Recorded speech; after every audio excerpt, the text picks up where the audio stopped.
Hello, this is Mel McGinnis with the Sophie Scholl Society, the society that's not afraid to talk about politics, and we approach it from the point of theology and philosophy.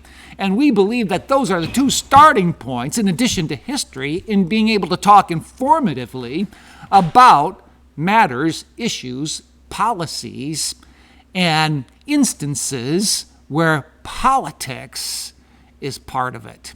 Now, as part of the Sophie Scholl Society, there's a small group of us that are meeting in Kyneton Congregational Church, third Wednesday of the month at 11 a.m. to talk about the book, The Church in Babylon. This is written by Erwin Lutzer. And though we know the church is not there geographically, morally, and spiritually, the church is in a culture that's pagan. So that's why Erwin Lutzer wrote this book with respect to the church being in Babylon. Political issues. Boy, the matter of El Paso shooting, the shooting in Dayton have been front and center in the news. But I want to provide for you maybe a starting point by which to talk about it this morning or today. In 1981 through 1989, there were 5 of them. That is, incidences with 8 or more deaths. From 1989 to 1993, there were 3 of them, incidences with 3 or more deaths. From 1993 to 2001, there were 4 of them, incidences with 8 or more deaths. In 2001 to 2009, there were 5 of them, incidences with 8 or more deaths. And then in 2009 to 2015, there were 18 of them, incidences of 8 or more deaths. What am I talking about? Mass shootings. See, under Ronald Reagan's administration, there were 5. George Herbert Walker Bush, there were 3. Bill Clinton, there were 4. George W. Bush, there were 5. And there was 18 of them in the administration, or during the administration of Barack Obama, who has received much more criticism lately. Has President Trump or Barack Obama received more criticism with respect to mass shootings?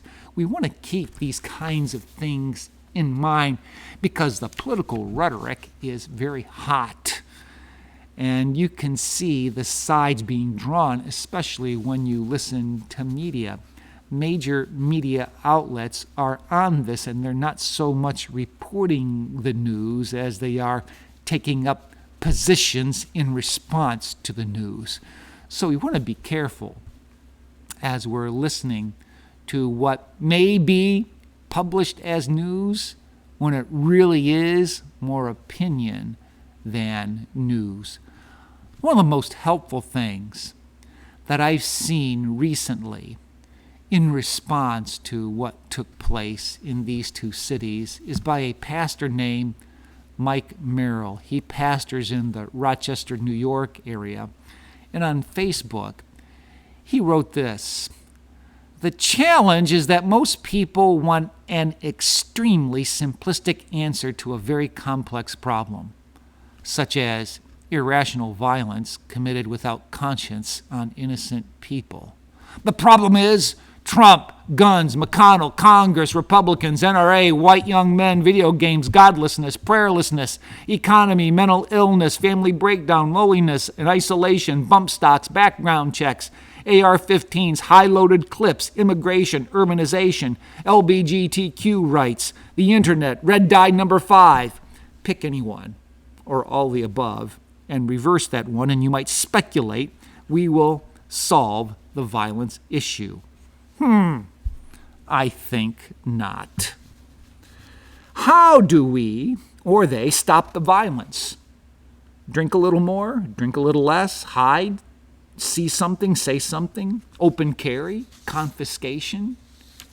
Human beings are available to technology to kill. They can use a rock, a knife, a pistol, an AR-15, a bomb, napalm, atomic detonation, by one, by dozens, by thousands, by hundreds of thousands. Lambaste Trump for his rhetoric, or create meaningful rhetoric and click on those memes over and over, so a positive message wins out. Engage your neighbors positively. Reduce your own suspicions and discriminations on anyone, even the opposition party. What to do? My thoughts, and I actually do these things, and I think they're 5 good things to do. Know my own community and my neighbors for real, by name and face. Say hi to everyone regularly, even to those who don't return a greeting right away. Keep eyes open. Notice what's happening in real time. Pay attention to people, things.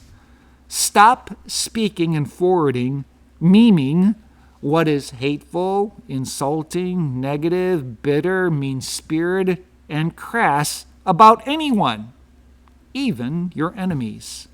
Search for and find and engage one at risk for violence young person who is different than you. If just a mere 10 million Americans did that, about 3% of the population, this stark reality of violence, the human condition might be abated, even thwarted. Don't just complain, do something. You can't do everything, but you can do something. Do that. It's by Mike Merrill, pastor of a church in the Rochester, New York area. Don't have the answers for what we've been witnessing, but doing simple things like that in our own communities can help preserve our neighborhood from falling suspect and prey to these things that have occurred elsewhere. So I encourage you to take up those suggestions that Pastor Mike made. And again, if you want to come and join us for a discussion on the church in Babylon at the Kayentong Congregational Church, 11 a.m., August 21st, I invite you to do so. Come along and see you there. Bye for now.